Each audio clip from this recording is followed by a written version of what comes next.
Tebeyin Gedlu and her team from UNICEF are talking to a group of Ethiopian women who've come to Offa Gendeba to maintain a tradition. It's common practice in other countries too. Although the United Nations Children's Fund condemns what is about to happen, it's powerless to stop it. 8-year-old Selamarit is the focus of all the attention.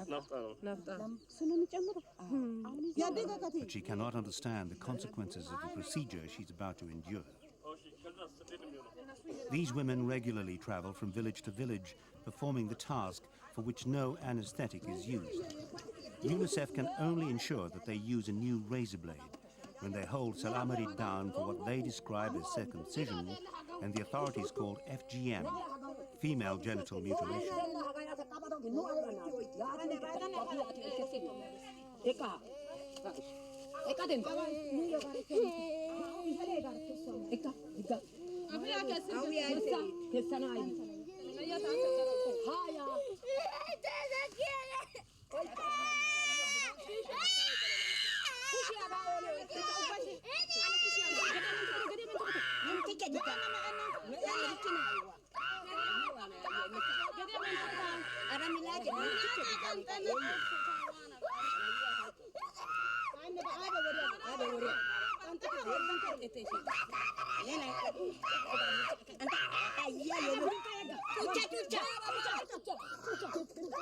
The removal of external parts of a young girl's vagina is illegal in Ethiopia, but it's widely practiced.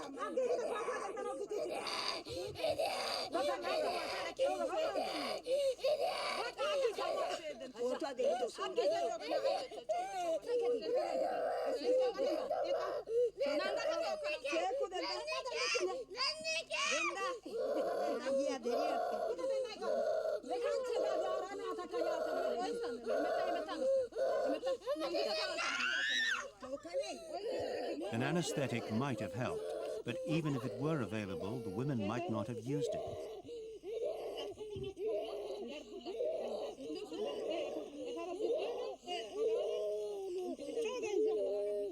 Tebeyin Gedlu of UNICEF tries to understand the women's viewpoint and explains the procedure's significance.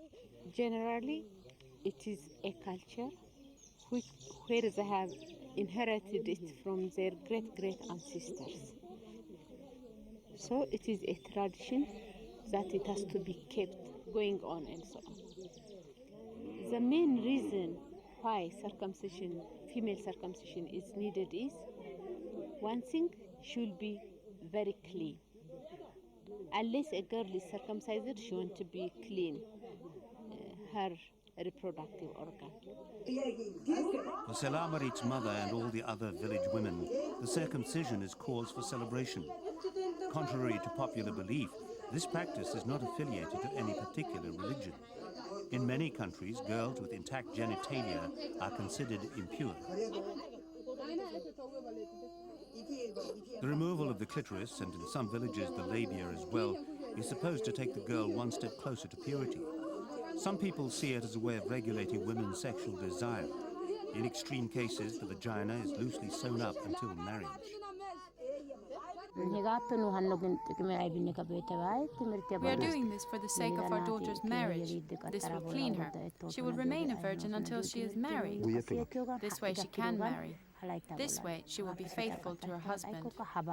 She will be totally clean and accepted in our society. Rough estimates suggest more than 6,000 African girls are circumcised every year. More than 80 million women worldwide are believed to have undergone the procedure. Here in Offa Gendeba, Selamarit's removed parts and her blood are mixed with butter and kerosene. This is rubbed into the women's heads. It's said to bring good luck. Selamarit's good luck is that she is not yet married.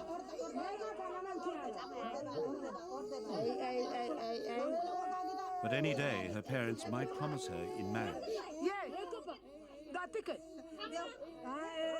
She probably wouldn't have to fulfill sexual duties until she is 12. Ethiopia is a vast country, Outside of the few cities, nomads and villagers in remote settlements can suffer extreme conditions. Illiteracy is widespread. Almost 6.8 million children between the ages of 7 and 14 don't attend primary school. There are other traditions practiced here which also constitute a threat to women. This hostel aims to offer help and support to girls abandoned by their families. Many have been raped, become pregnant, and have nowhere else to go. Many of them arrive penniless in Addis Ababa, where they become prostitutes in order to survive. They face the constant threat of disease. An estimated 2.9 million Ethiopians have HIV/AIDS, the third highest total after India and South Africa, and the figure is rising dramatically. The odds are stacked against these women. The big problem is rape. So not to complicate things, they come up, we give them the shelter, they can have the baby. If they want, they can keep him up.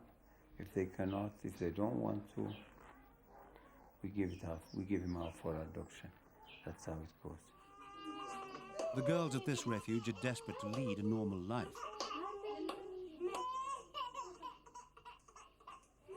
But as single mothers, they will always be ostracized.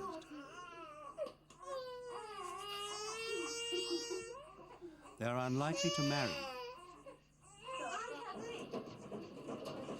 In most cases, their parents will refuse to see them again.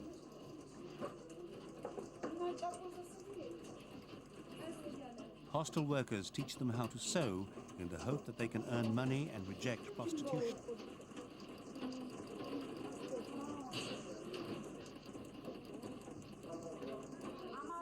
Back at Selamarit's house, the party will continue for the rest of the day. It will cost her parents as much as 12 bir. That's equivalent to around $1.40.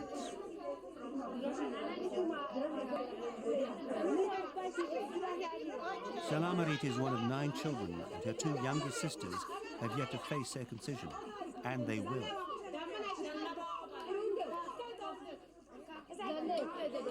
The visit by UNICEF hasn't changed their parents' ideas, nor those of the other village women.